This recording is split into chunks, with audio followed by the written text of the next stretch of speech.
Breaking news right now in Adams County. A 2-alarm fire tears through a chemical plant in Conewago Township near Hanover. News 8's Mike Straub is on the scene right now with more. Mike.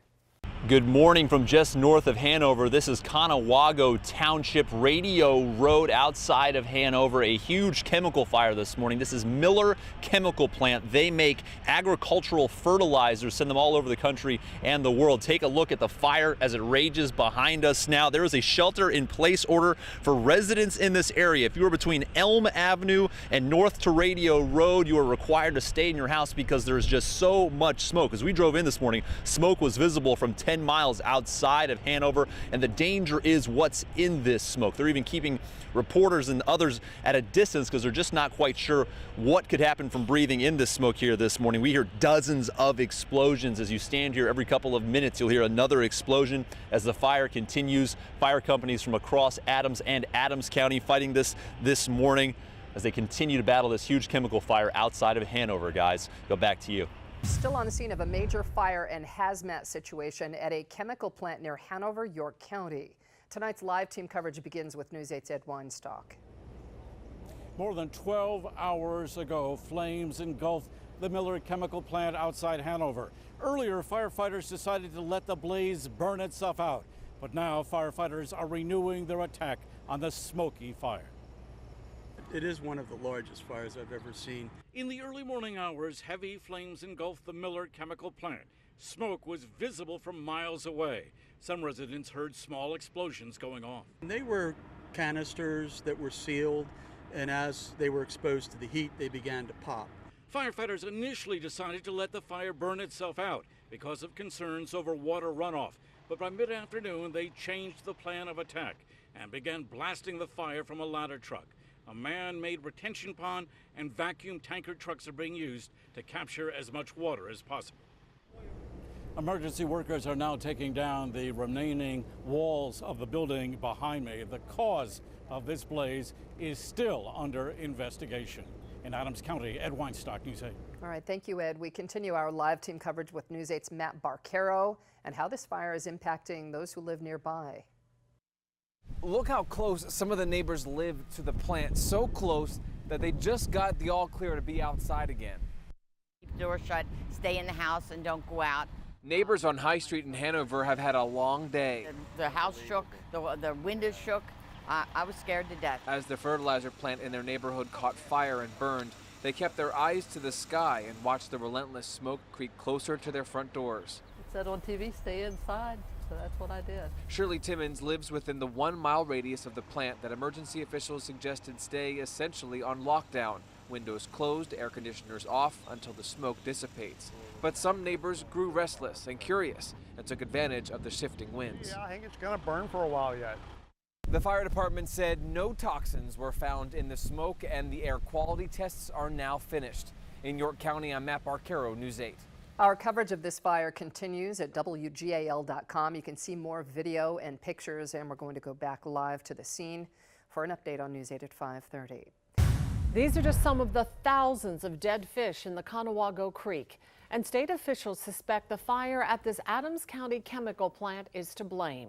Good evening, everyone. I'm Kim Lemon. And I'm Ron Martin. We have coverage of the fish kill and its impact. We start with News 8's Ed Weinstock, who talked to the state about the dead fish. Ron, the number of dead fish in Conewago Creek is massive. According to a waterways conservation officer we spoke with, it may be as high as 100,000 dead fish. Talking about carp, bullheads, bluegills, minnows, smallmouth bass.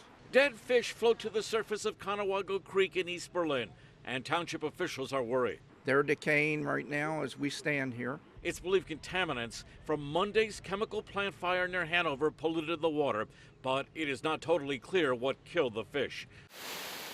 White foam covered much of the creek earlier in the day, but much of it has dissipated. We're not 100% sure of what is in the water. Carol Wilcock operates a small business along the creek. Whatever killed these fish is still going down that creek. State environmental officials returned to the scene of the fire today, and they're telling me that the chemical company, is taking steps to prevent any further runoff of hazardous chemicals into a stream near the plant. In Adams County, Ed Weinstock, News 8. Now, because of the contaminated water, leaders in Adams and York County are asking people in 14 communities to avoid fishing, boating, and swimming until further notice. Crews were putting up signs near the Conewago Creek today. This is the list of the 6 affected townships in Adams County. And to the list in York County, there are 8 communities there. York County is urging anyone with questions about this to call the State Department of Environmental Protection. The contaminated water is also affecting some water usage. The New Oxford Municipal Authority has enacted mandatory water use restrictions to New Oxford Borough and Oxford, Hamilton, and Berwick Township. We want our customers just to do essential water use, no outside use, no washing cars, no power washing houses, no watering your gardens. Now, this is a lot of information, and you can see it all again on WGAL.com. Dozens of people along the Conewago Creek in Adams and York counties are concerned about the quality of their water tonight. News 8's Ed Weinstock joins us live with more. Ron, it's people who live along the creek here who have wells who are especially worried. What's on their minds is contaminants from Monday's chemical plant fire getting into their drinking water. Doug and Karen Schaefer live along Conewago Creek in Redding Township, and they don't like what they've been seeing. This water down here in the creek is a purple brown. The number of dead fish is growing, and the smell is hard to ignore. Oh, it's not pretty, and it's going to get worse. The couple showed us the well in their yard. Like other area residents, they are getting their well water tested. And I worry about the people who can't afford to have it tested. For the moment, the couple won't trust what comes out of the tap. A note on the kitchen sink reminds them to only drink bottled water. You take water for granted and to have something like this happen, it's scary. This part of Conewago Creek is inundated with dead fish. Over the next couple of days, the Fish and Boat Commission expects the dead fish to either sink, float away, or be eaten by other animals. The commission is still deciding its next move. In Adams County, Ed Weinstock, News 8. A lab in East Berlin is testing the residents' water. Labs Incorporated is analyzing samples from more than 100 wells. The company is testing for total coliform bacteria, nitrate, nitrite, iron and manganese, and total organic carbon. The first thing I tell people is if you see odor or a visual difference, then I would bring the sample into me, and obviously the taste would be different also. Residents won't know the results for at least 10 days. The test costs residents about $130. And 14 communities in Adams and York counties along the Conewago are being asked to avoid fishing, boating, and swimming until further notice.